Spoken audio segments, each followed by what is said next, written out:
Subscribe करें हमारा YouTube channel BK math classes and press the bell icon, जिससे आपको आने वाली हर वीडियो का नोटिफिकेशन मिले सबसे पहले। हेलो एवरीवन, स्वागत है आपका मेरे YouTube channel BK math classes में। इस वीडियो के अंदर मैं आपको बताऊंगा कक्षा 12 फिजिक्स का बहुत ही इंपॉर्टेंट टॉपिक जो हमने लिया है, वैद्युत द्विध्रुव की निरीक्षीय रेखा पर स्थित बिंदु पर वैद्युत क्षेत्र की तीव्रता का हमें व्यंजक स्थापित करके दिखाना है। और ये जो क्वेश्चन आपका एग्जाम में हर बार 5 नंबर का पूछा जाता है।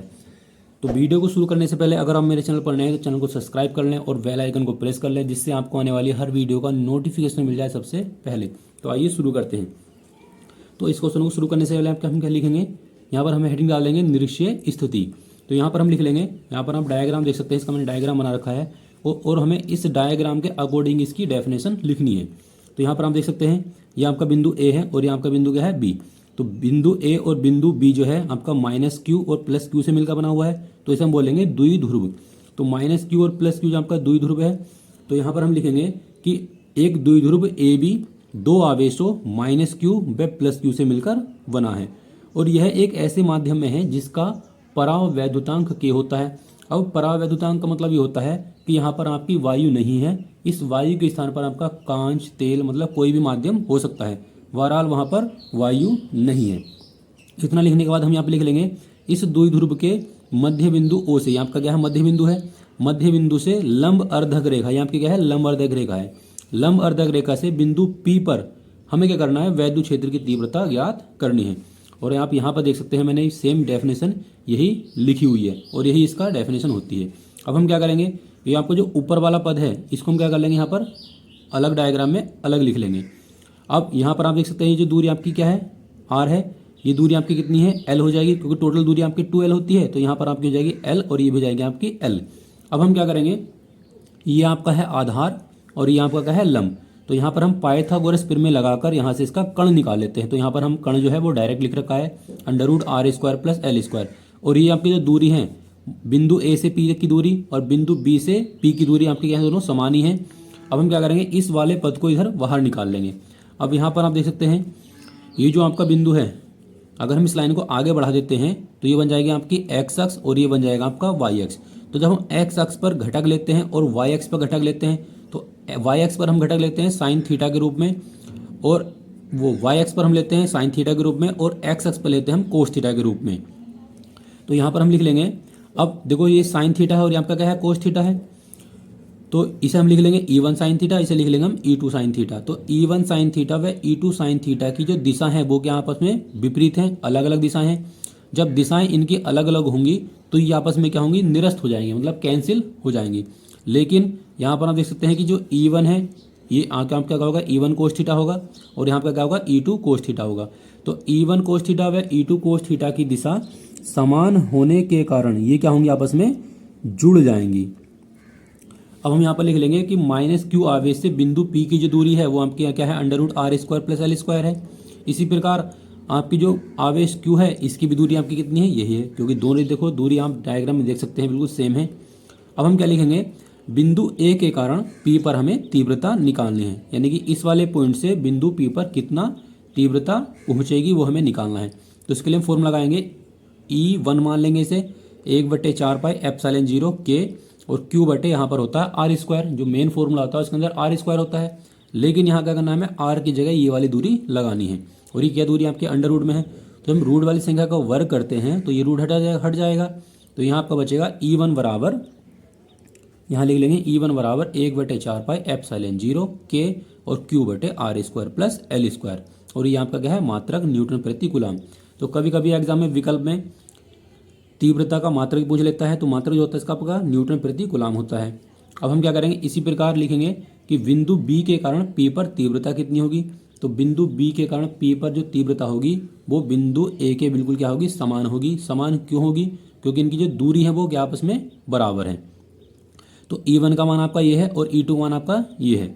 अब हम क्या करेंगे, यहाँ पर आप डायग्राम में देख सकते हैं कि जो E1 E2 के मान आपके बराबर निकल गए हैं। तो यहाँ पर हम लिख लेंगे, यहाँ हम लिखेंगे चूंकि E1 व E2 के मान परस्पर क्या है, परस्पर बराबर हैं, परस्पर क्या पे बराबर है। इसलिए हम क्या करेंगे इन्हें, इसलिए इन्हें दो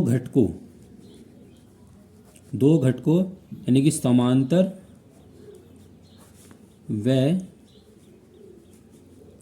लंबवत घटक में विभाजित कर सकते हैं। हम इतना लिख देंगे। अब हम क्या करेंगे, अब यहाँ पर हम डायग्राम में दे सकते हैं, ये जो आपके लंबवत घटक है उनकी दिशा आपकी क्या है, विपरीत है, और जो समांतर घटक है उनकी दिशा आपकी क्या है, समान है। तो यहाँ पर हम लिख लेंगे लंबवत घटक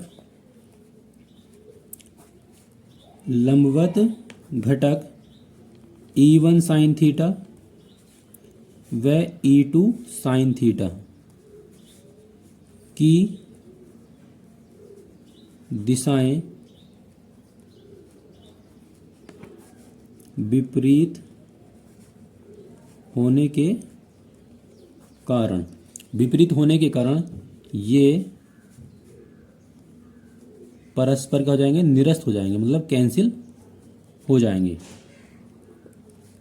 परस्पर निरस्त हो जाएंगे। लेकिन या परंतु जो आपका E1 कोस थीटा व E2 साइन थीटा समान दिशा में होने के कारण क्या होंगे, परस्पर जुड़ जाएंगे। अब हम क्या करेंगे, यहाँ पर हम लिख लेंगे E बराबर E1 cos theta plus E2 cos theta. अब हम क्या करेंगे, E1 की जगह यहाँ पर E1 का मान लगा देंगे। यहाँ आप देख सकते हैं E1 का मान है आपका क्या है, E2 का मान है।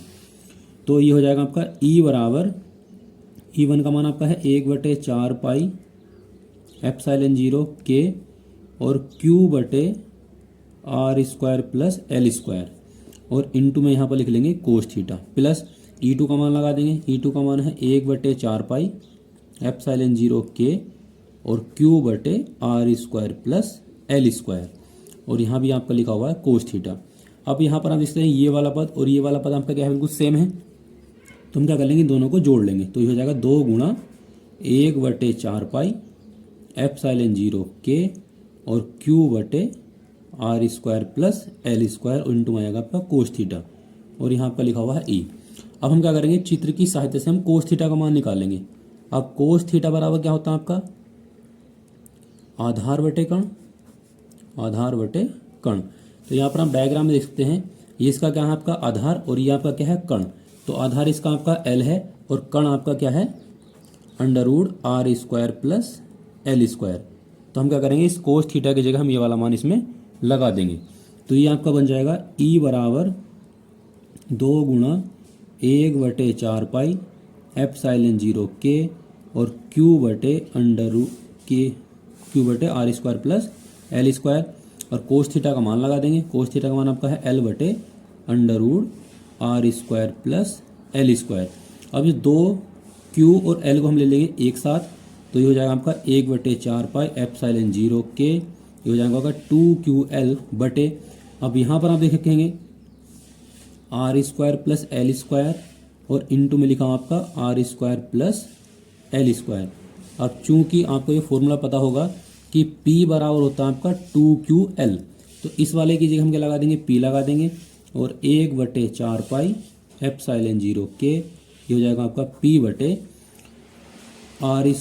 प्लस L² की घात बन जाएगा आपका 3/2, क्योंकि इस पर घात कितनी आपकी 1 और इस पर घात कितनी आपकी, क्योंकि जहाँ पर भी रूट होता है, रूट का मतलब होता है कि उस वाले पद के ऊपर जो है आपकी 1/2 घात है।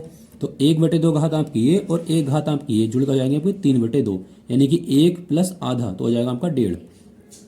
अब यहाँ पर आप देख सकते हैं इस डायग्राम के अंदर ये जो आपका L का मान है वो आपका क्या है, बहुत छोटा है, और R का मान आपका बहुत बड़ा है। तो यहाँ पर हम लिख लेंगे कि R की अपेक्षा यहाँ पर हम सांकेतिक भाषा में लिख लेंगे कि L जो है आपका क्या है, छोटा है किससे, R से। चूंकि जो आपका L का मान है वो R की अपेक्षा क्या है, छोटा है, इसलिए हम क्या करेंगे, इस L के स्थान पर हम क्या लगा देंगे, 0 लगा देंगे। तो जब यहाँ पर हम 0 लगाएंगे तो ये आपका बन जाएगा, E बराबर 1/4 पाई एप्सिलॉन 0 के और P बटे R स्क्वायर प्लस L के लिए हमें लगाना है 0, तो 0 और यहाँ पर घात कितनी आपकी 3/2 है। तो यहाँ लिख लेंगे E बराबर 1/4 पाई एप्सिलॉन 0 के और यहाँ लिखा हुआ P बटे R स्क्वायर और इसकी घात आपकी कितनी है, 3/2। तो ये 2 से 2 हो जाएगा कैंसिल, तो यहाँ बचेगा आपका 1/4 पाई एप्सिलॉन 0 के और P बटे यहाँ बचेगा आपका R की घात 3 और इसे लिख लेंगे न्यूटन प्रति कूलम। तो ये जो फॉर्मूला आपका आ जाएगा वो आ जाएगा आपका निरसीय स्थिति के लिए। अब यहाँ पर आप देख सकते हैं K है, तो K आपका क्या है, परावैद्युतांक है। अगर आपको K का मान एग्जाम में नहीं दिया होगा तो लिख लेते हैं वायु के लिए K का मान हमेशा क्या होता है, 1 होता है। तो यहाँ पर हम लिख लेंगे E बराबर 1/4 पाई एप्सिलॉन 0 के और P जो तो आपको K तो हो यहाँ से कैंसिल हो जाएगा, जो यहाँ बचेगा R की घात 3 और न्यूटन प्रति कूलम। तो वायु के लिए आपका ये वाला फॉर्मूला सिद्ध हो जाएगा। अगर आप अक्षय स्थिति की वीडियो देखना चाहते हैं तो उसका लिंक आपको डिस्क्रिप्शन बॉक्स में मिल जाएगा, या आप उस वीडियो को मेरे चैनल की प्लेलिस्ट में जाकर भी देख सकते हैं। तो आई होप कि आपकी वीडियो अच्छी लगी होगी। वीडियो अगर अच्छी लगी तो वीडियो को लाइक करें, शेयर करें और मेरे चैनल को सब्सक्राइब करें।